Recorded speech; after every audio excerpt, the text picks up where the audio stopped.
Mereka minum, walaupun bergelarkan diri mereka sebagai umat Islam, mereka minum arak. Ya, tak segan-segan minum arak. Walaupun saya seorang yang bukan agama Islam, saya tak minum arak. Ya, mereka berfoya-foya dengan perempuan, zina, minta maaf, ya, seolah-olah macam tak ada benda. Saya merasa malu nak kata yang ni kawan saya. Bukan, walaupun saya bukan beragama Islam, malu.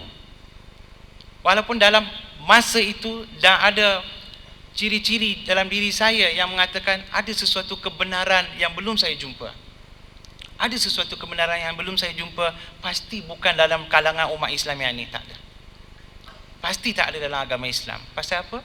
Akhlak yang ditunjukkan oleh umat Islam pada saya pada waktu itu. Ya. Kami keluar kadang-kadang membawa klien-klien, pelanggan-pelanggan korporat kami makan di hotel. Biasalah, saya lah seorang yang tak minum. Yang Mak Saleh ni minum lah, sebab dia Mak Saleh dah. Memang cara budaya dia, dia mulakan lunch, makan tengah hari dia dengan minum bia. Tapi mat Melayu kita ni, mat Melayu kita, dia kata nak meraihkan, ini umat Islam, nak meraihkan tetamu. Saya yang pengurusnya pun tak minum. Adakah tuan-tuan rasa wajar bagi saya memeluk agama Islam dalam keadaan begitu? Apa akan terjadi kepada saya jika saya memeluk agama Islam dan duduk dengan puak-puak yang begini? Ya, saya akan tahu, oh, kalau dah masuk Islam, dulu ni Hindu tak boleh zina, sekarang Islam dah boleh zina. Kalau ni Hindu tak boleh minum arak, lah ni Islam dah boleh minum arak. Inilah yang saya akan belajar daripada mereka. Tapi alhamdulillah, bila saya memberitahu mereka, saya dah memeluk agama Islam, masing-masing berketar-ketar kata, Alhamdulillah. Alhamdulillah, dia kata. Tak apa dia kata, saya ni pun tak baguslah Islamnya. I am not a good Muslim. Keluar daripada mulut siapa? Mulut umat Islam. Kalau umat Islam sendiri mengatakan mereka tu bukan Islam yang baik, siapa lagi nak menunjukkan akhlak Islam yang baik? Semua orang Terengganu saja. Orang Terengganu di sini. Orang di Kuala Lumpur, Terengganu saya tak katalah orang Islam tak baik. Alhamdulillah Terengganu ni memang bagus, dah terbukti pun bagusnya. Tapi umat Islam di pantai barat sana tu, ya, pantai barat sana, ya, umat yang bukan agama Islam di pantai barat tu, di mana mereka nak lihat Islam kalau bukan pada umat Islam yang ni? Saya selalu diberitahu, jangan lihat pada orang-orang Islam, lihatlah pada Islam itu sendiri.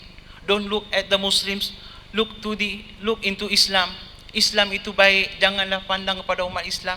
Mana saya nak tengok Islam? Kuzah mana Islam ni dekat Kuzah? Tak ada pun kata Kuzah mengucap asyhadu an la ilaha illallah asyhadu anna Muhammadar Rasulullah. Masjid terapung, kalau saya dekat masjid, mana Islam ni dalam masjid tu? Bahagian mana kat masjid tu ada Islam? UIA, Universiti Islam Antarabangsa, mana Islam ni kat universiti tu? Ya, bank Islam, mana Islam ni kat bank itu?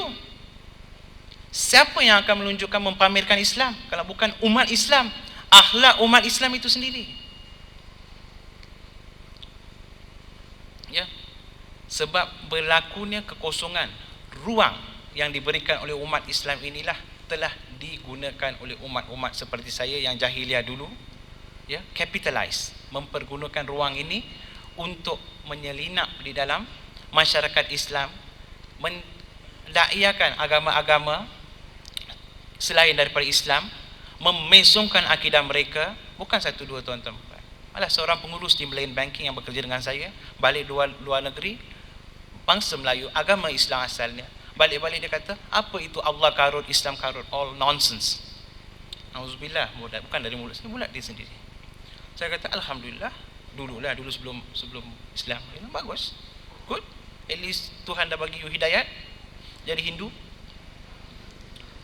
Tuhan, dalam keadaan saya sendiri tak tahu. Cuma satu peristiwa berlaku semasa saya di Malayan Banking. Satu malam Jumaat bila saya terbuka televisyen, ya, tengah-tengah saya mendalami agama Hindu, mencari kebenaran yang lebih dalam, saya terdengar satu ungkapan pada satu malam Jumaat di televisyen. Saya pun terbuka, tiba-tiba tengok 2, 3, 4 Pak Haji pakai kopiah putih begini, cakap bahasa Melayu. Saya pun lama tak cakap bahasa Malaysia. Saya pun lihat, innamal amalu binniyah. Niat saya maksud itu bukan nak tahu apa dia orang cakap, nak dengar bahasa untuk memperbaiki bahasa Malaysia saya. Mungkin bahasa Malaysia saya pun masih lagi tonggang-langang. Masa itulah seorang daripada ahli panel dalam forum itu memberitahu, jika amalan kita baik, niat kita baik, ya, kita membuat sedekah, kita membuat jariah, kita bantu orang ramai, kita buat semua yang baik, tetapi jika kita bukan beriman, itu bukanlah ibadah. Allah tak akan terima sesuatu yang dilakukan oleh orang yang bukan beriman. Terus saya melenting. Saya kata, orang tua ni kalau aku ada depan aku memang siap ni. Rupa-rupanya yang buat kenyataan itu adalah Ustaz Profesor Datuk Dr. Harundin, bapa angkat saya. Ya. Saya cukup marah dengan statement ni. Adakah Tuhan cipta saya sebagai Hindu hanya saya nak masuk ke neraka? Kalau macam tu confirm lah lebih daripada hampir 50% penduduk bukan Malaysia yang bukan beragama Islam semua nak ke neraka. Begitu Tuhan jadikan di Malaysia ni. Yang Islam ni ke syurga belaka. Itu ke Tuhan jadikan saya. Yalah, dalam keadaan ya, tetapi kenyataan itu sangat menyinggung saya. Saya sangat marah. Satu hari saya berjumpa dengan Ustaz Harundin, bukan untuk belajar Islam daripada dia, tetapi nak menghindukan Ustaz Harundin.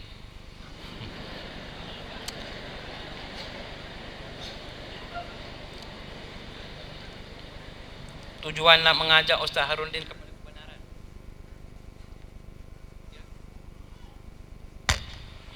Ya, tujuan untuk mengajak Ustaz Harundin kepada kebenaran. Ya, tetapi alhamdulillah, satu risiko yang saya ambil, saya tahu orang yang saya nak jumpa ni bukan calang-calang orang, bukan orang yang boleh saya permainkan tentang akidahnya, agamanya. Bila saya berjumpa, saya pun bercerita, saya begini-begini, beragama Hindu Ortodoks.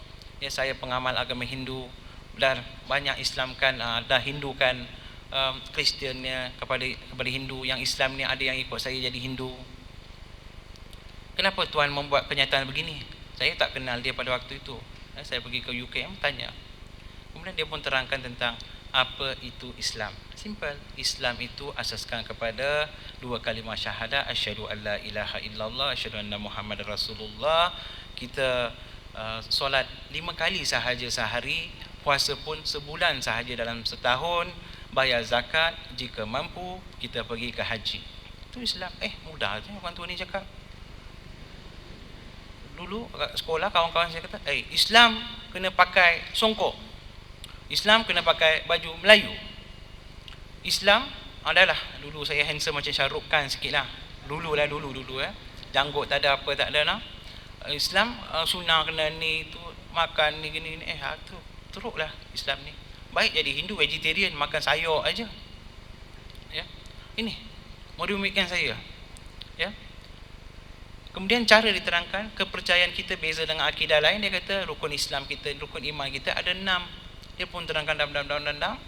Dia kata mudah ni kepercayaan orang Islam ni.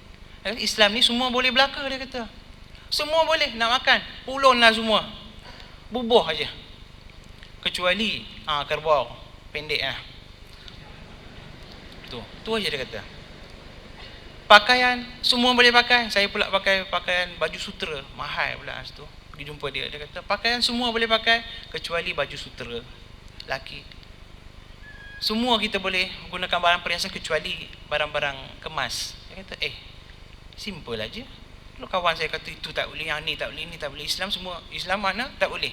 Start aja, la ilaha illallah, tak boleh. Tak ada Tuhan lain melainkan Allah. Start aja la. Yang saya tahu Islam ni la, tak ada. Semua tak ada, semua tak boleh belaka. Tapi orang tua ni kata mudah. Saya pun kata okeylah.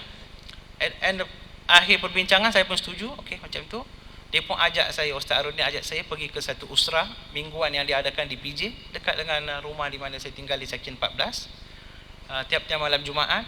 Alhamdulillah, kali pertama saya hadiri usrah ni waktu maghrib, sampai-sampai tengok semua sedang sembahyang maghrib, terkedu hati saya melihat dia orang sembahyang. Bila saya dengar Ustaz Harundin baca Fatihah, kemudian dia baca surah dari ayat surah Maryam, saya terkedu bila disebut ihdinas siratal mustaqim. Anda pernah dengar perkataan